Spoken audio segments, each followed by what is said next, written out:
જે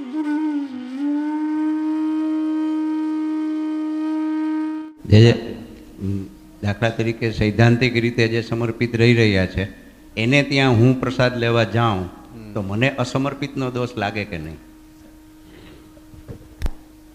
કોઈ વ્યક્તિ ઠાકોરજીને સમર્પિત થઈને સેવા કરે છે, એ વ્યક્તિ અન્યને ત્યાં જઈને પ્રસાદ લે તો હકીકતની અંદર શું છે કે જે લે છે એને પ્રસાદ છે, પણ એ સમર્પિત નથી. પ્રસાદ હોય ક્યારેક પ્રસાદ હોવા છતાં પણ સમર્પિત નથી હોતું. અસમર્પિત મહાપ્રભુજી જે આજ્ઞા કરી છે એનો મૂળ હેતુ એ છે કે હું પ્રભુનો જે સેવક છું એ ભાવના જે પોતાના ઠાકોરજી પ્રત્યે છે એ એનો સમર્પિત વ્યવહાર છે. જે કાંઈ પણ એ કરે છે એ સમર્પિત વ્યવહાર છે. જો એની અંદર આવો એક અહંકાર હોય કે હું, અહંકાર પણ સારી વસ્તુ, કે આવો અહંકાર હોય કે હું પ્રભુનો દાસ છું. અન્ય જગ્યાએ તમે લો છો ત્યાં તમને પ્રસાદ મળે છે, એમાં કોઈ ના નથી, પણ એ પ્રસાદ જે છે સમર્પિત તો નથી. કારણ કે તમારું તમે ઠાકોરજીને જે પ્રસાદ લો છો એ સમર્પિત પ્રસાદ છે.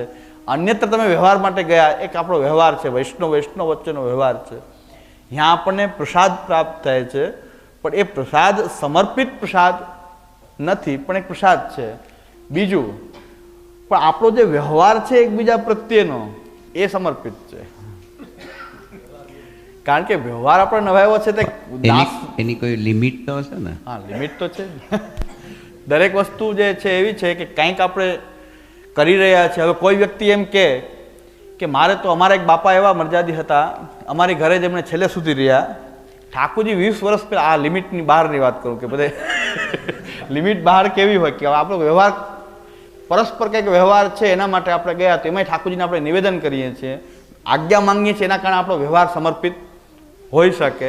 જે પ્રસાદ છે પણ કદાચ સમર્પિત નથી, પણ વ્યવહારના કારણે બધું સમર્પિત હોઈ શકે. પણ એની લિમિટ કેટલી કે જો આપણો વ્યવહાર નભાવવા પૂરતું આપણે એ જવું પડતું હોય ત્યારે.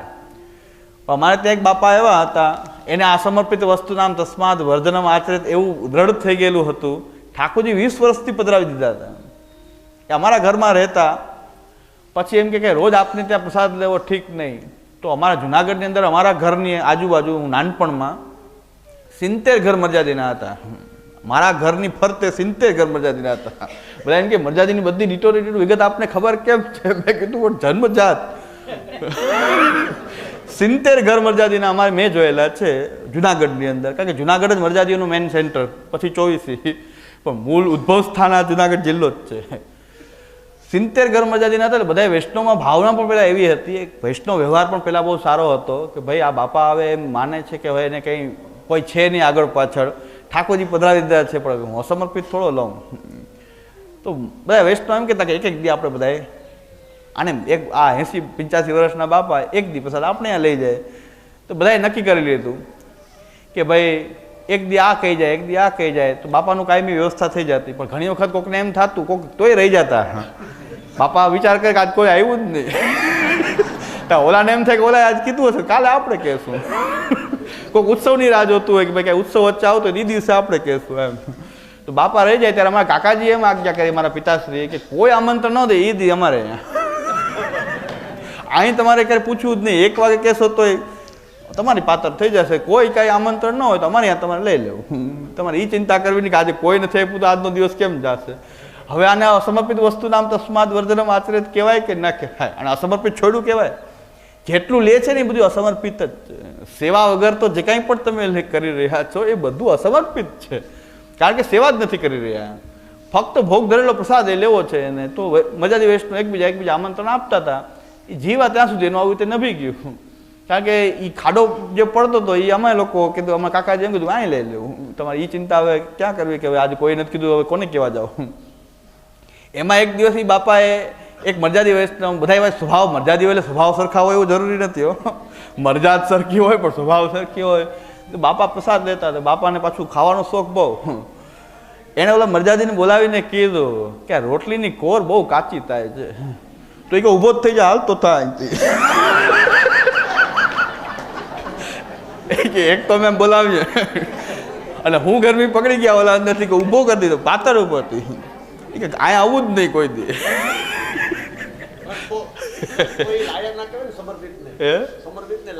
એટલે કહું આવું મને આવડ્યું એવું મેં થઈ ગયું. બસ એમ. પણ હવે એ અસમર્પિત જ છે. એ માનતા હતા કે હું અસમર્પિત નથી, મારી મરજા જ છે. એમાં અમે છોકરાઓ બધા રમતા, એ પ્રસાદ લેતા હોય ને કોઈક છોકરા ધરાડે ને અડે, તો તરત જ પ્રસાદની પાત્ર મૂકીને ઉપરમાં કાકાજી પાસે આવે કે છોકરો અડી ગયા, શું કહું? કાકાજી કે પાછી આગ ગયા, બીજી પાત્ર કરો, એ પાત્ર ન લેતા, પાછી મરજાદની આગ ગયા. હવે છોકરાઓને એમ થઈ ગયું કે આ ખીજાય છે એટલે ખાસ અડવું, એ જમતા હોય ત્યારે અડવું. આવી મરજાદ હતી. આ લિમિટ બહાર અસમર્પિત વસ્તુ નામ તસ્માત વર્ધન માત્ર એ લે છે ને, છતાં પ્રસાદ લે છે ને પણ અસમર્પિત છે. મહાપ્રભુજી એમ કહે છે સેવાર્થ સમર્પણ છે. અને બીજું એનાથી ઉલટી વાત કરું કે ભગવત સેવા નભાવવાનો તમારો જ્યારે હેતુ હોય, તમે ભોગ ધેરા વગર પણ કદાચ કાંઈ લઈ લીધું તો અસમર્પિત નથી હો. કારણ કે તમે પોતાના સેવક ભાવને છોડ્યો નથી. તો તમે આ રીતે કહું કે નિવેદન કરીને ઠાકોરજીની વિનંતી કરીને કે સેવા માટે તમે કંઈ લીધું, જેમ કે ચા લઈએ છીએ આપણે, ચા લઈએ છીએ, ચા ભોગ ધરાતી નથી હો, ક્યાંય ભોગ ધરાતી નથી. ચા આપણે લઈએ છીએ તો શું કામ લઈએ છીએ? સેવા સુંદર થાય એટલા માટે લીધું. એમ ક્યાંય ભોગ ધરાણી છે? ચા લઈએ છીએ તાતી વિના તો આપણે તો કામ થતું નથી.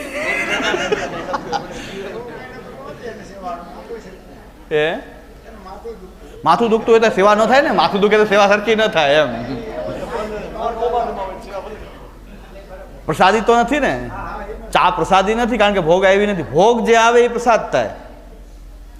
પણ પ્રભુ માટે સેવા માટે તમે પોતે કંઈક લેતા હો, ભોગ ધરેલું ન હોય છતાં સમર્પિત હોય, પ્રસાદ ન હોય. મહાપ્રભુજી અસમર્પિત વસ્તુ નામ તસ્માદ વર્જન આચરે કીધું છે કે તમે કંઈક લો છો પણ તમારો હેતુ સેવાનો હોવો જોઈએ. ચા પીને મજા કરવાનો હેતુ એ અસમર્પિત કહેવાય. પણ જો ચા ન પીવો તો સામગ્રી ન થાય, શિંગાર ન થાય, ઝોકા આવે તો આપણે ભાઈ એવું થાય ને કરતાં લઈ લેવું સારું. તો સેવાર્થ તમે લીધું. દવા લીધી તો દવા ક્યાં ભોગ ધરાણી? ઇન્જેક્શન ક્યાંક ઠાકોરજીને ક્યાંય ધરાણું?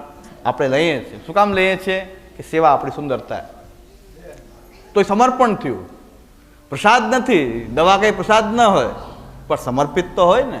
આપણું જીવન ભગવાનને સમર્પિત છે તો જીવનના બધા જ ક્રિયાકલાપો પણ ભગવાનને સમર્પિત છે. આ સમર્પણની રેન્જ છે. પણ કોઈ પ્રસાદને જ સમર્પણ માનવા માંડશે તો આ બાપા જેવું થશે કે રોજ એક ઘરનું આમંત્રણ મળી જાય, ઘરે સેવા કરવાની જરૂર નહીં, મરજાદની મરજાદ ટેકી રહે. અને બધા એક હવે તો એવા કોઈ મરજાદી પણ કાયમી કોઈ નભાવી શકતા નથી. પહેલાં 25-30 વર્ષ પહેલાં કે એવો કંઈક વૈષ્ણવતાનો ભાવ હતો કે ભાઈ એક વૈષ્ણવ આટલા બધા આપણે મરજાદી છીએ તો આ એક વૈષ્ણવ ન નભી શકે. એમાં એક બાપા ત્યાંથી કોકની ભૂલ કાઢી તો ઓલા ગરમ થઈ ગયા કે તું હવે અહીંથી હાલતું તા. તો આવું થાય. હવે બાપા હરડ થતા હતા બિચારા. પણ હવે શું કે અસમર્પિત વસ્તુ નામ તસ્મા. હવે પણ સેવા વર પહોંચી ગયો, ટૂંકમાં સમજી લ્યો. પતિ મરી ગયો પછી ચાંદલા રાખવાનો અર્થ શું? એ કે નહીં, ચાંદલો રહેવો જોઈએ, વર ગયો તો ભલે ગયો. એ કે ચાંદલો એમને હોવો જોઈએ કે ભાઈ પતિ મરી ગયો હવે ચાંદલો રાખો કે ન રાખો કાંઈ ફેર નથી. કારણ કે સૌભાગ્યનું ચિહ્ન હતું. અત્યારે ભલે ફેશન હોય કે સારા લાગવા માટે હોય, પ્રાચીન સમયમાં સૌભાગ્યનું ચિહ્ન હતું. હવે સૌભાગ્ય જ વયું ગયું તો પછી હવે ચાંદલો રાખવાથી ફાયદો શું? કે વર રહે કે ના રહે, ચાંદલો અમારો એમને એમ રહે. ઠાકોરજી ન હોય તો મરજાદ એમને એમ ઊભી રહે. પણ હવે મરજાદ હોય કે ન હોય કાંઈ ફેર નથી પડતો. હવે આપણો દેહનો ધર્મ છે એ પૂરો કરવાનો છે, ભગવત નામ લેવું જોઈએ. હવે કાંઈ ફેર પડતો નથી. પણ ઘણા લોકો સેવા છોડીને પણ આવું પકડી રાખે. એ માને છે કે એમાં અસમર્પિત નથી લેતા, પણ અસમર્પિત છે. આ અસમર્પિત કોઈ વ્યવહાર નિભાવવા માટે ક્યારેક ક્યાંક લઈ લીધું તો આપણો વ્યવહાર કંઈક સમર્પિત આપણે ગણી શકશું. પણ એક વ્યવહારને કારણે આપણે જવું જ પડે. અને આપણે કોઈ સમર્પિત કોઈનો પ્રસાદ આપણે લીધો તો આપણી માટે એ આપણું સમર્પણ ખંડિત નહીં થાય. પ્રસાદ અને વ્યવહાર આપણો સમર્પિત હોવાથી. પણ આની રેન્જ એટલી બધી વધારી દઈએ કે બધાને ત્યાં લઈએ એટલે આપણું ઘરે. મેં એક વૈષ્ણવની કથા સાંભળેલી છે અહીંયા. હવે ઠાકોરજી પધરાવ્યા હોય ને, કેટલા વર્ષ પહેલાથી મરજાદ છે, ઠાકોરજી બિરાજતા જ નહોતા. જીંજરીમાં નહીં, આપણે 24માં નામ પછી તો જીંજરીમાં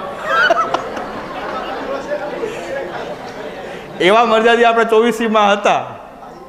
અને હું વારંવાર પ્રવચનમાં કહેતું ક્યારેક શરમ આવે, કોઈક કહે તો કંઈક શરમ આવે. એટલે હું વારંવાર મેં કીધું આપણને ભલે ગાળ દે પણ એને તું જીવન સુધરતું હોય તો કોક તો કહેશે ને કે આમ કહેતા હતા. મરજાદ તો બહુ પહેલાથી હતી, ઠાકોરજી હતા જ નહીં. ઠાકોરજી બિરાજતા જ નહોતા અને મરજાદી હતા.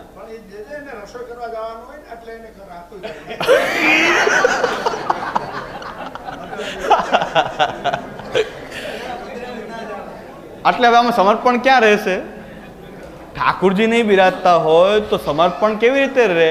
તો સમર્પણનો વ્યવહાર શક્ય જ નથી. પણ અણસમજ હોય, આપણી અણસમજ હોય. મનોરથમાં જાય, ટોકરી બાંધાવી, 2-4 દી ચાલે, બીજું આમંત્રણ આવી જાય. એમ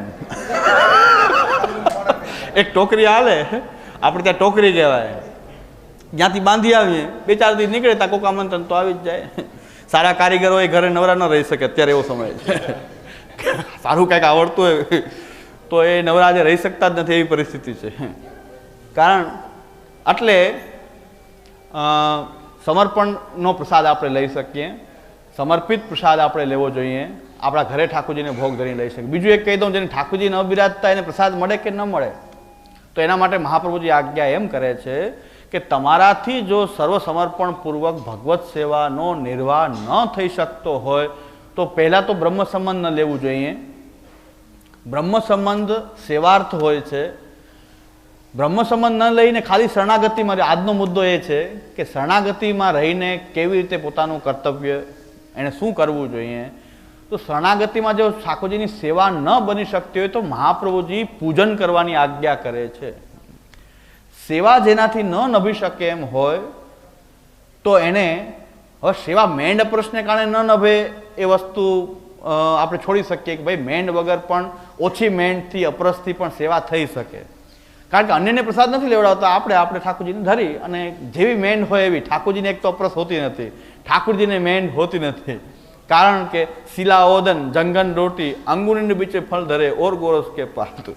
ઠાકોરજી કે મને તમે સકડી ક્યાં છોડાવશો? ઠાકોરજી તો જંગન રોટી, શિલા ઓદન જંગન રોટી, એને કાંઈ અપરસ હોતી નથી. ઠાકોરજી એમ કહે છે કે ભોજન કરીને જૂઠણ હાથ, બ્રહ્માજી આજે આવ્યા છે માછલું બનીને લેવા માટે, તો ચાલો આજ કોઈ હાથ ધોતા નહીં, કામડીથી પોછી નાખજો. તો જૂઠણથી કામડીથી, હવે મરજાદ હોય તો ભાગી જાય ને મરજાદી. હવે આપણે એમ કહે કે ઠાકોરજીને અપરસ હોય તો ઠાકોરજીને તો અપરસ આવી હતી કે કામડીથી હાથ પોછી લેતા, જૂઠણ હાથ તો છોવાતા નહોતા. અને જગન્નાથ જોશીને એમ થયું કે ઠાકોરજી ભોજન કરતા કરતા એ વાઘો જો થાલને સ્પર્શ થઈ જાય, વાર્તામાં જરાક ગોટાળો છે, એ પ્રિન્ટિંગ ગોટાળો છે. થાલ છોવાઈ જશે નહીં, કે થાલ વાઘાને અડી જશે. એમ થાલ જો વાઘાને અડી જાય તો વાઘો આખો ઠાકોરજી ધારણ કર્યો છે, સકડી થઈ જાય ને, જૂઠણ થઈ જાય, સકડી થઈ જાય, એમ વિચાર આવ્યો એને કે ભાઈ ઠાકોરજી અરોગતા હોય અને વાઘો થાલને અડી જાય થાલ છોવાનો પ્રશ્ન નથી, વાઘા છોવાનો પ્રશ્ન છે. તો વાર્તામાં જરાક એક ઉલટ સુલટ થઈ ગયું છે કે ભાઈ વાઘો છોવાઈ જાય એ પ્રશ્ન છે. ઠાકોરજી કે આવો વિચાર કેમ આવ્યો? મને કેમ અપરસ બતાવવા માંડ્યા, મને કેમ મરજાદ બતાવવા માંડ્યા? ઠાકોરજી થાલ ફેંકી દીધો લાત મારીને કે તમે જો મને અપરસ બતાવશો, અપરસ તમારે રાખો, તમે મરજાદ રાખો, તમે અપરસ રાખો, કાંઈ વાંધો. પણ તમે એમ કહો કે નહીં ઠાકોરજીને અપરસ હોય, ઠાકોરજીને અપરસ જોઈએ, તો પછી કેટલાય અહીંના જ વૈષ્ણવની વાત કરું, મને મળે પણ છે, હજી મળે છે ને એકદમ શરીર સ્વસ્થ છે. કોઈને સગા સંબંધ થતા હોય તો કહેજો, શરીરમાં બહુ સારું છે, નરવાય છે, સ્વસ્થ છે, પણ ઠાકોરજી પધરાવી દીધા છે. વાંધો શું કે ગેસનું ભોગ ધરાય નહીં, ગેસનું ભોગ ન ધરાય ઠાકોરજીને, એટલે ઠાકોરજીને પધરાવી દીધા છે. પોતે આનંદથી રહે છે. અને મારા અમદાવાદમાં મારું એક ઘર હતું, બાજુમાં જ અમને મળવા પણ આવતા, કીર્તન કરતા. કારણ કે એમ થાય કે આપણા એ બાજુના બાવા પધારેલા, એને એમ થાય કે આપણે જાય, અમને એમ થાય કે આપણા કોઈક આવ્યા. તો પણ વાંધો શું, ગેસને કારણે એને ઠાકોરજી કે બેન નથી નભતી, અપરસ નથી નભતી, આંખની કંઈક તકલીફ છે, જે કંઈ પણ હોય, આપણે રસોઈ બનાવીને જે પણ પ્રકારથી આપણે રસોઈ બનાવીએ એ ઠાકોરજીને આપણે ભોગ ધરી શકીએ છીએ. મહાપ્રભુજી એમ આજ્ઞા કરી છે કે તું જે લે એ ઠાકોરજીને તું ભોગ ધરીને લે.